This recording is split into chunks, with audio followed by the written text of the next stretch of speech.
How my little ho ho ho's doing? I am coming off of 2 weeks of being sick as fuck. I finally felt well enough and tested negative and all that stuff that I went out and saw Violent Night. David Harbour as John McClane's Santa Claus, basically.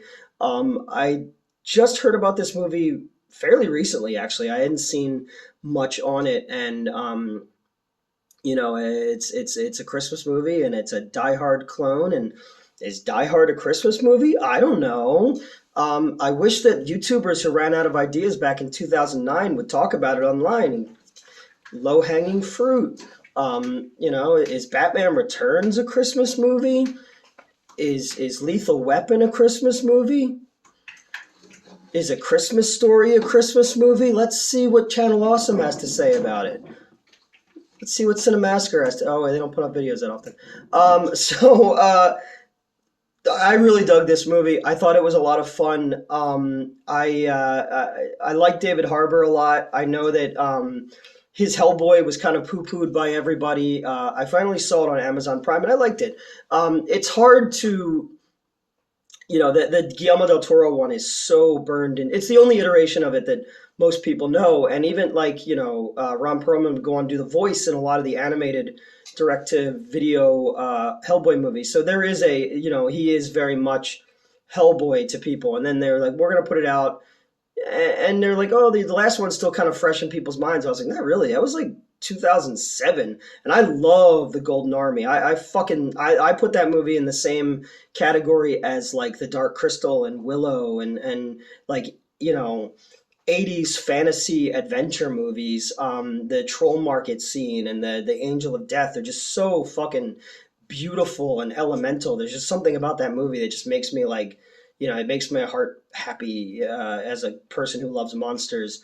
And then I never thought that Hellboy needed to be like R-rated. Even in the comics, he's never been like, he's not Deadpool, but that's kind of what the studio wanted. And the CGI wasn't very good at all. It was very unfinished. But I love the Arthur Legend stuff, and I love the Queen of Blood and the trolls and all that. So for what it was, I enjoyed it. And then obviously he's best known. David Harbour's best known for Stranger Things. I finally got a chance to see the new season. I thought it was really good. Now I get all of the fucking Eddie Munster. What's the dude's name? The guitar player guy.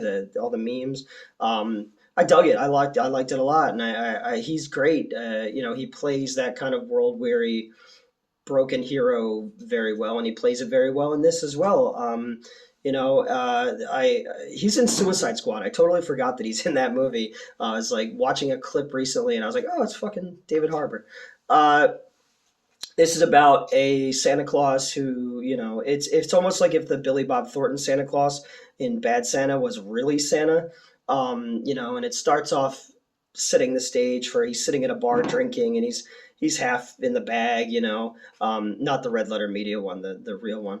And he's talking to a mall Santa Claus and about how long they've been doing it, and he talks about how it's just jaded by everything. Kids just want fucking video games and money, and nobody believes anymore. And then he pukes on a woman's head while he's flying away with his reindeer.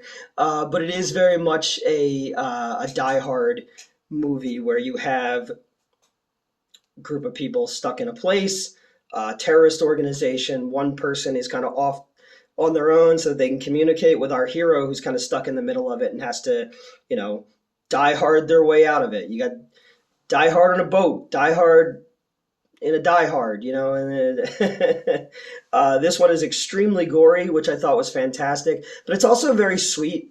Beverly D'Angelo plays the matriarch of the family. It's a very wealthy, industrialite woman with a family who's full of just shitty people. It reminded me a little bit of The Menu because I had just seen that recently, which is kind of funny because our Hans Gruber character in this is John Leguizamo, who was also in the Menu.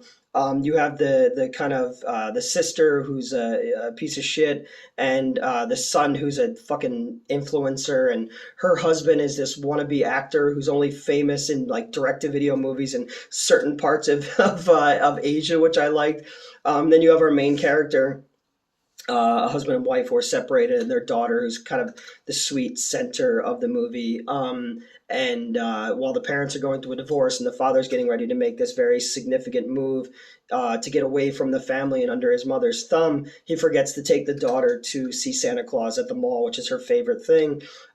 So he does. He goes and gets a walkie-talkie, and he's like, "This is your direct line to Santa Claus. You know, you can talk to him, and he might not be able to talk back to you, but he can hear you because he's busy tonight." And at the same time, a terrorist organization who all have Christmas nicknames, you know, code names like Reservoir Dog style, takes over the house, and Santa just so happens to be there.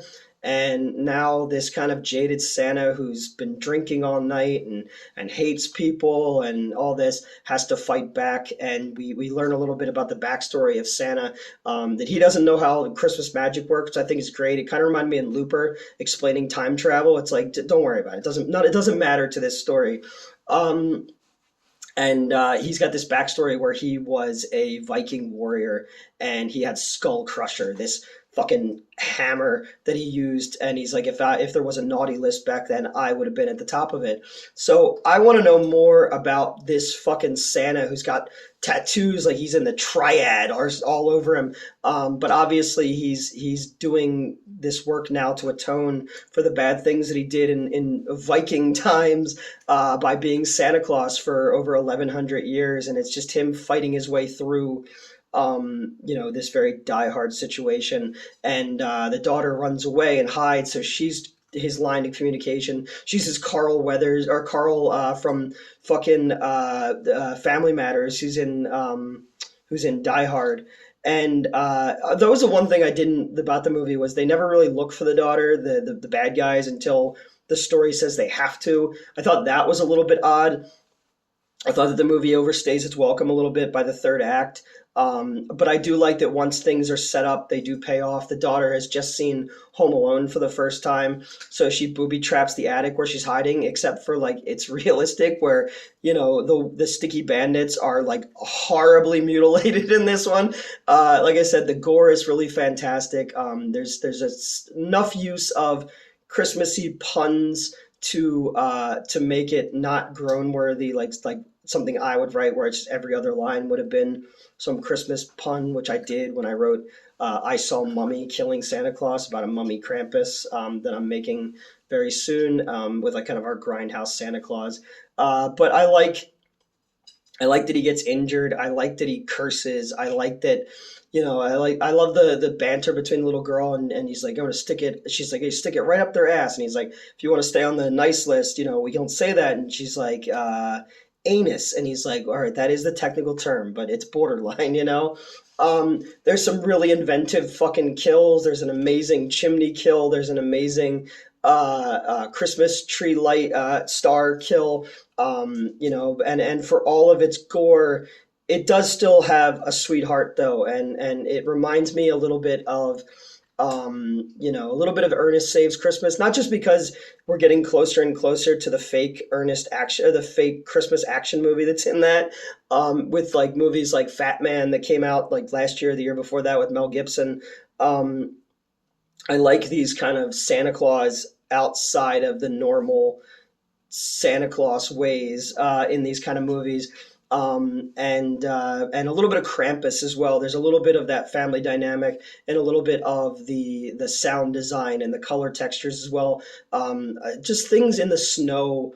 Oh, I don't know when this is going to come out, but I did the Batman Returns review with my friend Lana and her boyfriend, and just talking about like Batman just looks cooler in the snow. Things just look cooler in the dark, in the snow. There's something about it. It's like one of my fucking weird. I love the look of light underwater. Like if you ever go in a swimming pool at night, or like on a dock at night, and there's a light that's under the water, something about that is just one of my favorite things. I don't know, it's weird. Um, but this one is one that I recommend people go check out. Sorry, I'm low energy. Like I said, I've been sick the last few days, so I just wanted to get a couple reviews done and get ahead a little bit. But I laughed very hard at this one.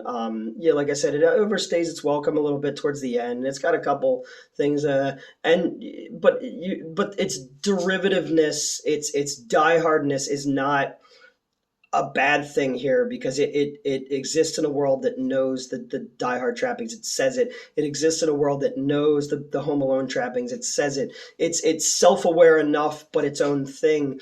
And I want to know more about Santa's backstory. I want to see Santa team up with a fucking mercenary version of the Easter Bunny or the Tooth Fairy or something like that, and create this kind of weird world where people from the past were cursed or have to atone by now becoming these characters that we know that are dulled down for children and all that kind of stuff. So I liked it, and I want to see more from this director. He did Hansel and Gretel Witch Hunter, which wasn't great, but I thought the action scenes were really well staged. There wasn't a lot of that Paul Greengrass shaky cam shit or the Christopher Nolan Batman movies where you can't see what the fuck is going on. This let things play out and allowed the choreography to be its own thing and the kills to have impact because we always know where these things are ending up. We know where the pointy end of the fucking icicle is, but this allows us to fill in those gaps to get where we all know it's going. So I dug that. He also did Dead Snow as well, which I thought was really cool. The first one. I never saw the second one with the Russian zombies, but I mean to. I'm not a Christmas guy in any way, shape, or form. I genuinely hate Christmas. And people always think like, oh, you're just being a contrarian. No, my fiance left me on Christmas Eve. I lost another loved one on Christmas night. I had to fly across the country when I got broken up with by a girlfriend on Christmas Eve. I got my all that cancer diagnosis, all that kind of stuff around Christmas. So I'm not a Christmas fan. I'm a bah humbugger. I never have enough money to, show the people I love how much I love them by giving them monetary possessions, or would always work on Christmas, because no one else wanted to work at a movie theater on Christmas Eve, or just, I didn't want to go see my family and show them what a fucking loser I was. I'm going to try to get into the Christmas spirit this year. I'm going to try. But yeah, that's it. I'm gonna go and try to be less salty and get a little bit better because there's you got Avatar coming up and we're filming coming up. I had to cancel a shoot last weekend because I was sick. But yeah, go check this one out. And if you have seen it, I'd love to know what you thought of it. And I had a great time. I went to the Penn Cinema tonight. It's the first time I'd ever been there. And one of I had a delicious pizza and I had a Moscow Mule. And the dude who ripped the tickets knew who I was. I didn't take me long to realize where he knew me from because he laughed when he found out that my movie was at 5:40. So I had my pizza and it was delicious, and the electrodes were moving through reality, and he asked me what I thought of it, and as I walked out, I said, "Take a wild guess." So some of you will get that, some of you won't. But yeah, that's it. David Harbour's great as Santa Claus. I want to see another one of these. It was fun. It was sweet. It was gory. It was a great way to kick off the holiday season. So if you get a chance, go check out Violent Night. And next weekend, I'm going to be hosting a screening at the Highway Theater of Silent Night, Deadly Night Part 1, Silent Night, Deadly Night Part 2 is essentially Silent Night, Deadly Night Part 1, just add a couple extra scenes. But yeah, so I'm excited for that because I haven't seen that one on the big screen in a long time, and it'll be cool to share factoids about it with the crowd and all that kind of stuff beforehand. So happy December, everybody, and let me know what you thought about the movie, or what's your favorite? What's your favorite? Is it a Christmas movie? Christmas movie. Let's do that. Let's be shameless hacks like everybody else on YouTube. It works out pretty well for them,